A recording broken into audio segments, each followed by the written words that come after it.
Hey there, folks. Andre, the Game Idea Guy here, and welcome back to another Things Gamers / Geeks Say Part 3 Nintendo Edition.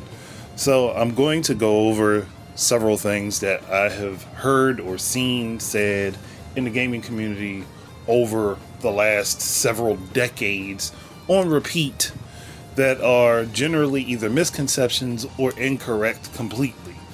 So, bear with me as I go through them. Some of them will be easy to understand why they are wrong, and others take a little bit more time to dive into it with a thought process, a little bit of time to take for researching and stuff like that. But I just wanted to get this done and out the way. Plus, I haven't done one of these in, almost 8 months. So, I'm willing to go ahead and put this out there, slap it down for everybody to be able to get a chance to listen to, and then we can go ahead and move on. So, moving into the first subject.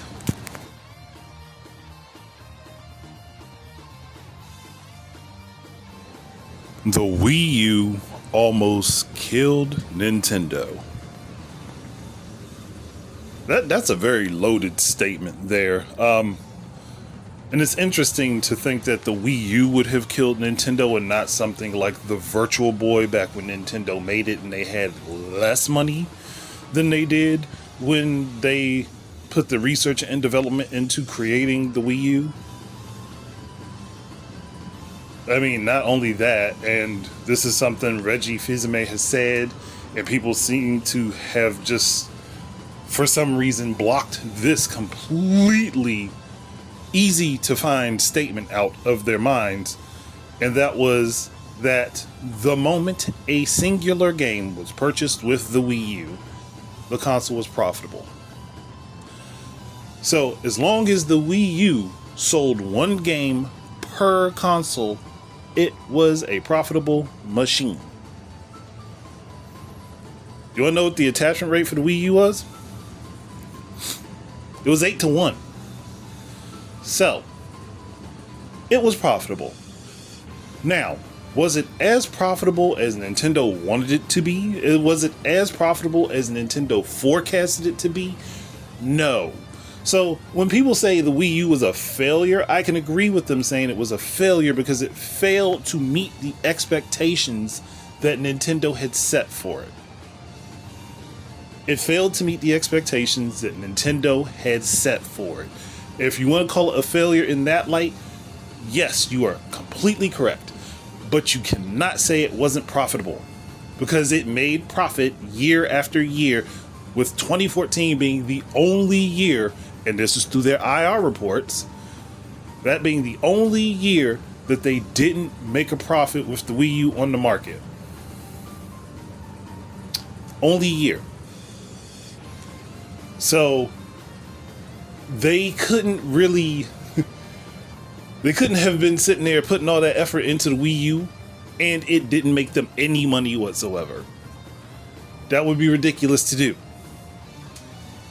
At least for Nintendo anyway. Other companies tend to do this for some reason and think it's okay because they get the spotlight for some reason. I'm sorry. I take profitability over being the most popular any day. But it's one of those things where you can just, this information's available. You just have to look for it. It is literally available. You can find their IR reports and they will show you. And then people will be like, well, Iwata went ahead and he took a pay cut. Yes, he took a pay cut because he didn't think it was right to cut development teams for a failure that they couldn't have expected. They couldn't have directly expected that failure to happen with the console and it losing the general public's interest. They couldn't have expected that.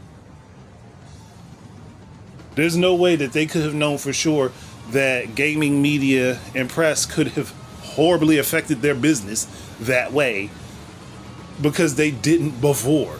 I mean, let's be honest. Gaming press never really horribly negatively affected Nintendo in that way. But at the same time, Nintendo was just getting into social media just like the rest of us. So While we were a little bit more adept probably to the ideas of social media, they were probably behind on it. Because they thought, hey, well, we've got a good product, we're just going to put this out here and we'll see how it works. A good product doesn't always mean a popular product. Just to put that into perspective, because you could consider the PS Vita to be a really good product, but it's not that popular in comparison to the 3DS, which was its direct competition. And even keeping that in mind, how many people just tend to forget that the 3DS existed during that time period? Even if you wanted to roll with the idea that the Wii U itself was completely unprofitable, the 3DS wasn't unprofitable. It had a horrible start, like the Wii U did, but it was a profitable piece of hardware during the time frame. So, and its profit would have overshadowed any loss from the Wii U. 3DS isn't a separate company from Nintendo. 3DS is a part of Nintendo, just like the Wii U was a part of Nintendo. So please, let's make sense of this. Like, these arguments stack upon themselves, and they don't make sense when you break them down. And I know somebody's like, well, you're being a Nintendo fanboy. No, I'm just using logic and reasoning. I'm looking at what happened. It's pretty easy to see what actually happened if you just look. And you look long enough to actually absorb the information and not just glance at it or take what every other person has said verbatim over and over and over again with repetition, but not actually looking into what they're talking about. It's very easy to get caught up in that whirlwind and not actually look at what people are saying was a problem. But I'm not going to drag this out anymore. I think I've made a pretty clear point. So let's move on to the next thing.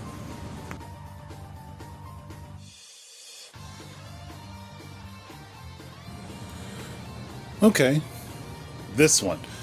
Nintendo isn't competing with Microsoft and Sony. Therefore, they're not part of the console war. This statement gets taken out of context over and over again when it suits people's narrative at particular points. So, I'll explain it to make it really simple for anybody who comes across this. When Nintendo said they're not competing with Microsoft and Sony, they meant that they're not competing in the idea of making the most powerful hardware for consoles. You want to know why they decided they weren't going to do that? Because it was too expensive. It would have priced a lot of their customers out of being able to play their games. And on top of that, it's harder to make profit the more money you dump into something. They budget. They try to be reasonable about prices. They don't want to make something uber expensive to the point where it's hard for people to get it. So, with that thought in mind, if you're not going to make your equipment uber expensive and you're not trying to compete with hardware specs because they don't do anything for the game if they're not properly used, where does that place them?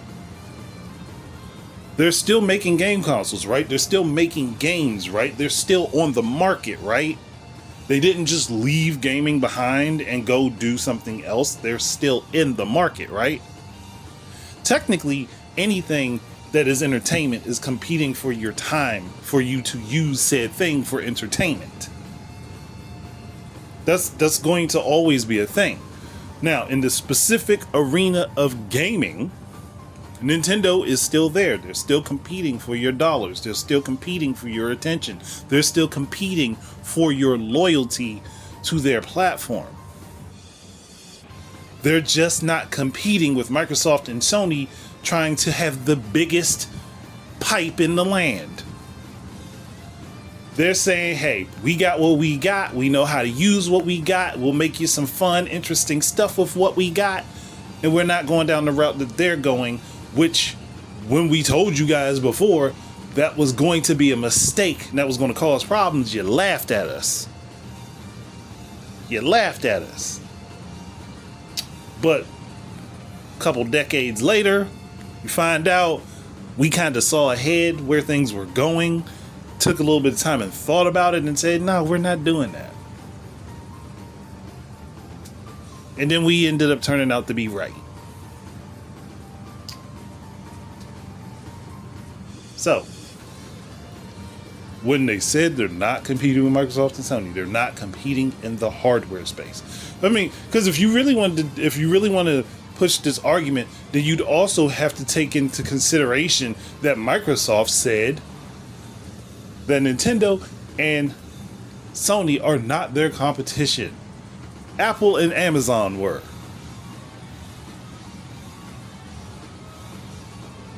What are they competing with Apple and Amazon for if Apple and Amazon are not console makers?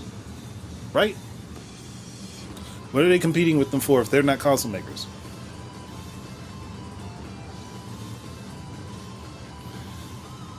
So wouldn't that remove Xbox from the console war too at that point? And then that would just leave Sony, and guess what? Sony always wins, baby. Oh, that meme is so funny. Oops, knock something down. But that meme is funny. But no, they are still competing in the console space. They're just competing in a way that works for them, that makes them profitable and makes them money and allows them to put out more products. Look at this generation right now with the Switch in comparison to PS5 and the Xbox Series consoles for first party output. You can't count third parties because third parties work independently of the first parties. First party output from Nintendo has been amazing. Have all the games been amazing? No. But the output has been amazing, which means if they can keep up a similar output going into the Switch 2, what do you think might happen? If you have more stuff out for different people to be able to pick up and play, you have more stuff for people's different and varying interests. That works out better for you, right? Especially in today's market. That's why we have so many people, so many companies right now trying to copy what Nintendo has done. And they weren't the first to attempt to make this type of device, but they were the ones that stuck the landing. But, move on.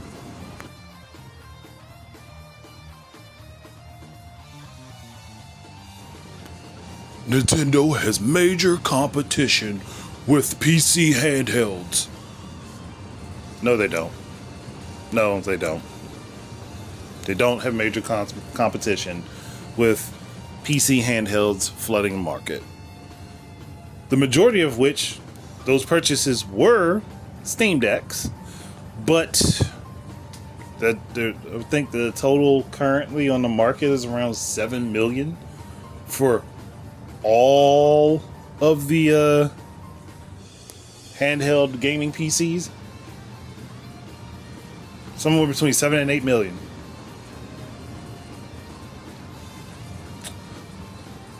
Just because the online verbal loudmouths say a thing does not make that thing true.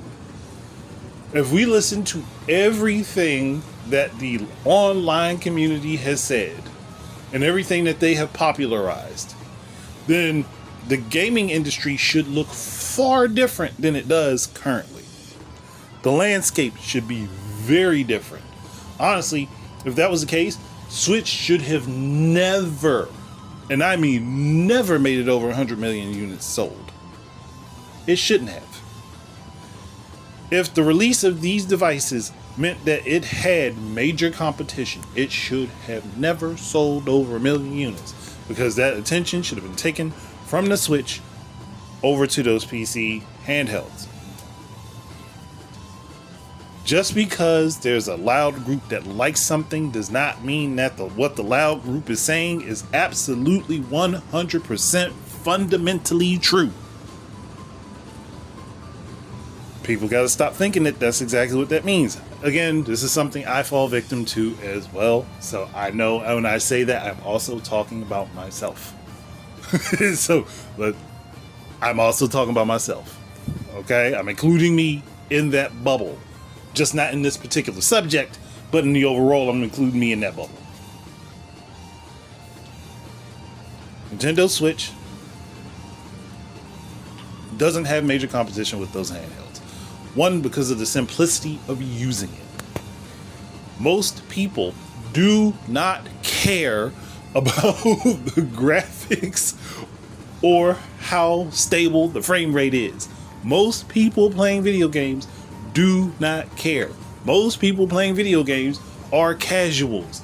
Most people that pick up the Switch are getting it because they know that the stuff that they want is available on it. That's it.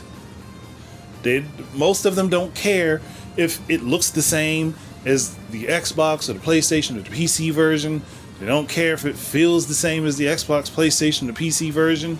They just care that it's there and that they get to experience the game. That's it.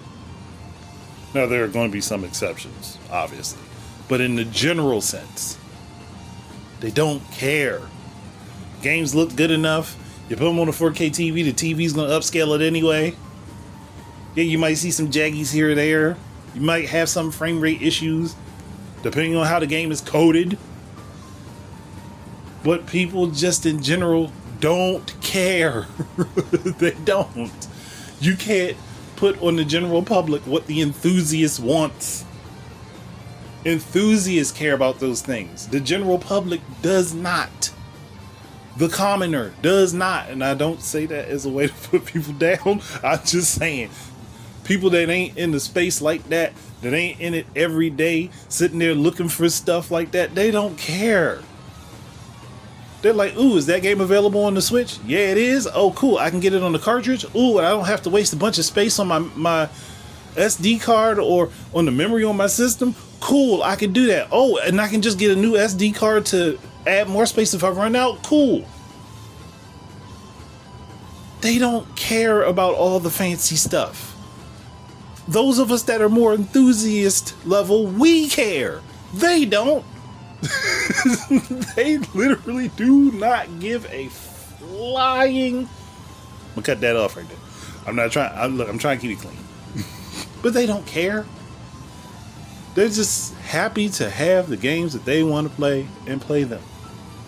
That's why if Madden had been properly put on the Switch, if GTA had been properly put on the Switch, if several other games that would have made a lot of sense ended up on the Switch, it probably would have outsold the PS2 by now. Probably would have. But and I'm not saying that third parties don't affect sales, like a lot of people say. I'm just saying they're not as important for Nintendo because of Nintendo's first party lineup. When you have 21 games that all sell over 10 million units and they are from your company directly, you are making bank. Doesn't matter what price you put them out at, you are making bank. So, and the PC handhelds can't say that. They can't say that they have exclusive games. They can't say that they have exclusive software. All they can say is, well, stuff that you have may or may not play on this device. Stuff you already have may or may not play on this device. Stuff that you can purchase on these other marketplaces may or may not play on this device. You can't guarantee that all the games that are in your Steam library, your Good Old Games library, your EA Games library, your Amazon Games library, your Ubisoft library, you can't guarantee that all of those games will work on those handhelds. Your Epic library, you cannot guarantee that all those games will work on those handhelds. You cannot. But you know what you can do when it comes down to the Switch? You can guarantee that every game that you purchase for it will play on it. It's the simplicity of it being a console. Every game that you purchase for it will play on it. That's it. That's the thing. That's the simplicity of it. Because they have to get it working on the machine before they can sell it. But in the PC handheld space, you can purchase a game and it not work on your handheld. For one of several different reasons. Incompatibility with the parts that are there, incompatibility with the software version that has to be run on them. Specs not being up to snuff to be able to brute force it. There's a lot of reasons. Switch, if it's on there, it's available, it plays. Simple enough. All right, moving on.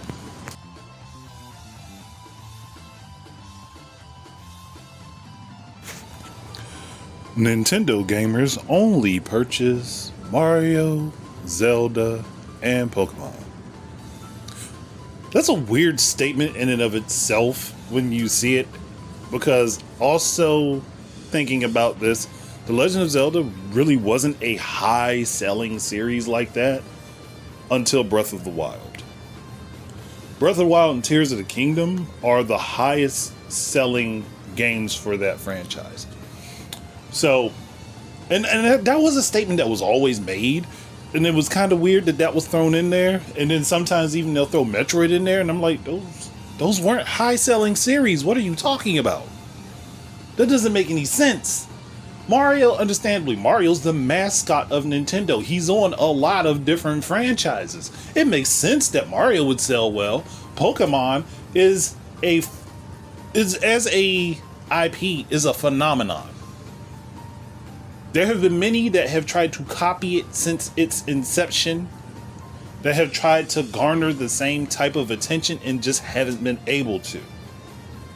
And we're not just talking about the games, but we're talking about the general scope of Pokemon in media and it having such a large reach. Yeah, the games obviously they sell well, but Pokemon has far more reach outside of video games than people think. And Mario as a video game character is more recognizable now than Mickey Mouse is. So you have two highly popular franchises, IPs, that draw in a lot of attention. Of course, those are going to sell well. But when you throw in something like The Legend of Zelda, you throw in stuff like Metroid, I'm like, those didn't sell as well. Those weren't as popular. Those aren't like big media franchises. Yes, they both do decent enough to have sequels, obviously. And again, Legend of Zelda didn't take off sales-wise until Breath of the Wild, the way people treat it. Legend of Zelda was not that big of a media IP. Now it's growing into one, but it wasn't one before. But even with that, if you just look at the list of the 69 confirmed million sellers for the Nintendo Switch, you will notice that a lot of them aren't Mario, they aren't Zelda, they aren't Pokemon. Yeah, you'll see a lot of those on there, but they aren't the end-all be-all. You find stuff like ARMS, Xenoblade, you have Dragon Ball FighterZ, surprisingly, is a 2.5 million seller for the Switch. Pikmin 3 and 4. Captain Toad, which I guess you can count as Mario, is a little bit of an off branch from it. Octopath Traveler. You have Human Fall Flat, which I think that's I consider that more a PC game, but hey, it's done over 2 million on the Switch. Like, there's a lot of stuff out there that is selling well. The majority of it being Nintendo stuff. Dragon Ball Xenoverse, almost 2 million units sold as of December 31st. Well, actually, that's from 2022. I'm looking at the list currently as I'm going, so that number could be bigger. It's just like there's a lot of stuff on here. A lot of Fire Emblem, Marvel Ultimate Alliance has almost sold 2 million units. Resident Evil Revelations Collection. I mean, Astral Chain, Princess Peach Showtime. I guess you can count that as Mario. Bayonetta, Dragon's Dogma, Game Builder Garage, Shin Megami Tensei 5, Resident Evil. I'm surprised that sold that much. Resident Evil 6. It's just there's other things on there. Enter the Gungeon, fitness boxing. Oh, there's actually some people interested in working out. I actually take that back. There are 99 million sellers on the Switch. I think the 69 was first party. So there are 99 million sellers on the Nintendo Switch. That's a lot of million sellers. But they're not all Mario, Zelda, and Pokemon. There's a little bit of variety in there. A little bit different tastes and flavors, man. So for people to make that statement, either one, you have not paid attention, or two, you just don't know. Either one of those is fine. You haven't paid attention, okay. Somebody's telling you, giving you correct information. You didn't know, someone's telling you, giving you correct information. But that statement in and of itself, for a long time, was an oxymoron. And that was mostly because Zelda wasn't a super high-selling series until the Switch. So, that's just something I thought was an interesting point to, go over. But we're moving on.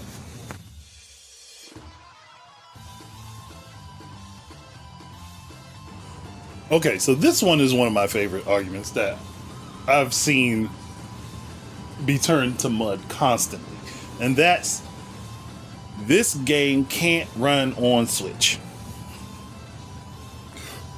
Only for it to be proven later that, yes, that game can run on Switch. So, that's one of those things that gets to be funny.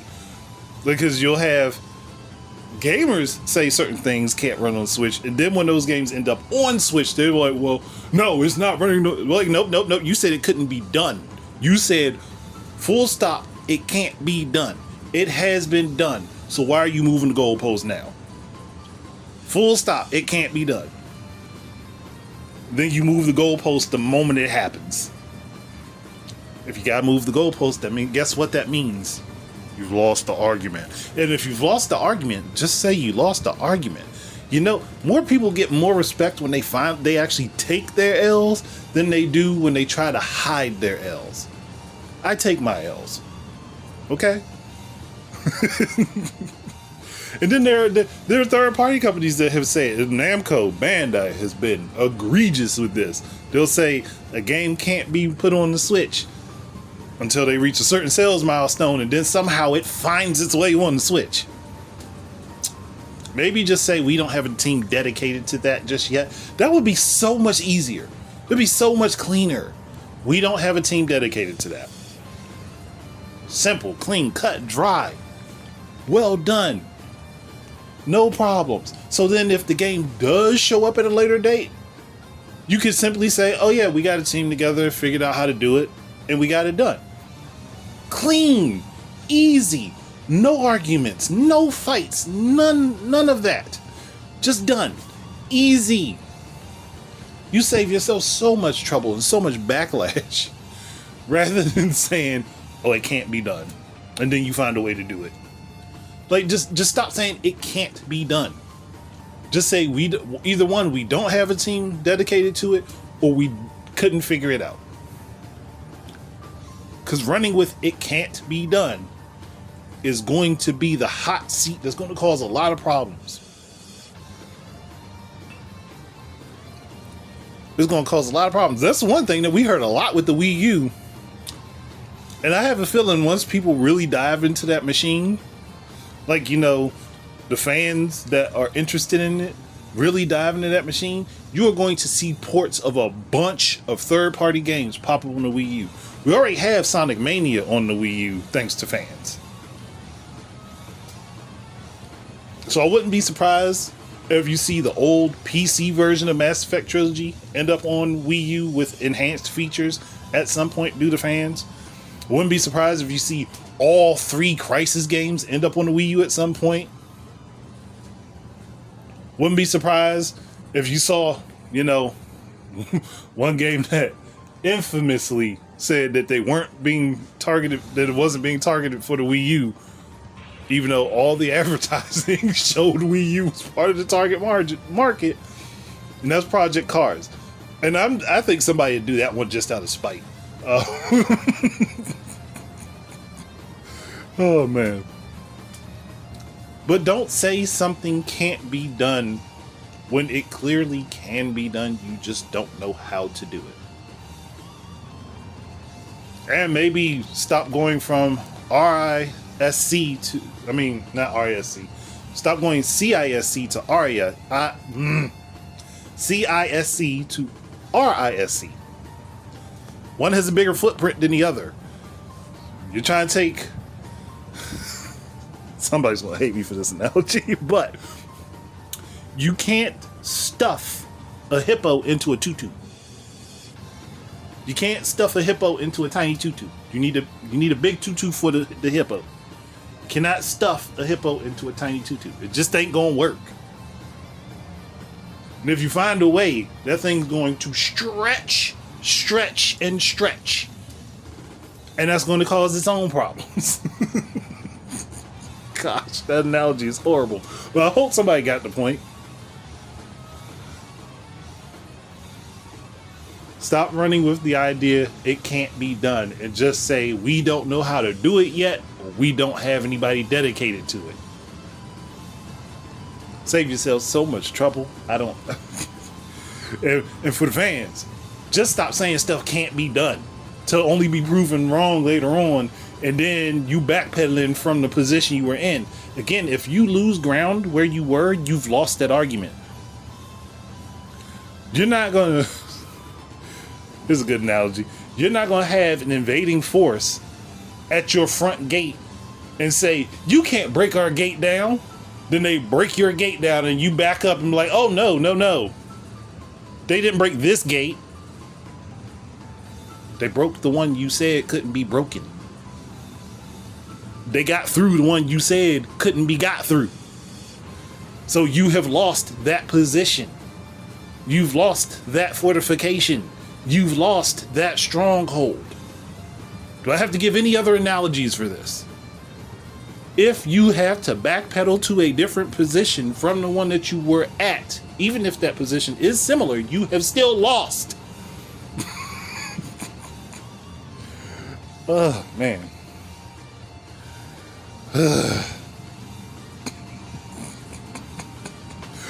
We're going to call it there for that one. All right, I think I've covered enough things that were misconceptions and potentially incorrect statements and stuff that people just got wrong on a regular basis. I'm not going to do any more, at least not right now. Simply put, I've spent enough time on this particular one. I'll probably be making more of these. Quite obviously, this is the 3rd one I've made. Obviously, they're not coming back to back to back, but I'll probably be making more. It was fun though. It was fun. But if you enjoyed this, please do subscribe, follow channels, social media, whatever I'm on. I'm definitely interested in having more stuff out there for people to come in and enjoy. And, you know, see that I'm starting to understand technology a little bit better than I did when I first started this so many years ago. But yeah, that's it. I'm not going to drag it out. Again, thank you for listening in. If you got to this point, like, share, comment, whatever, dislike even, just as long as you interact, I'll be able to see that. I'll try to interact back when I can. But yeah, this was fun.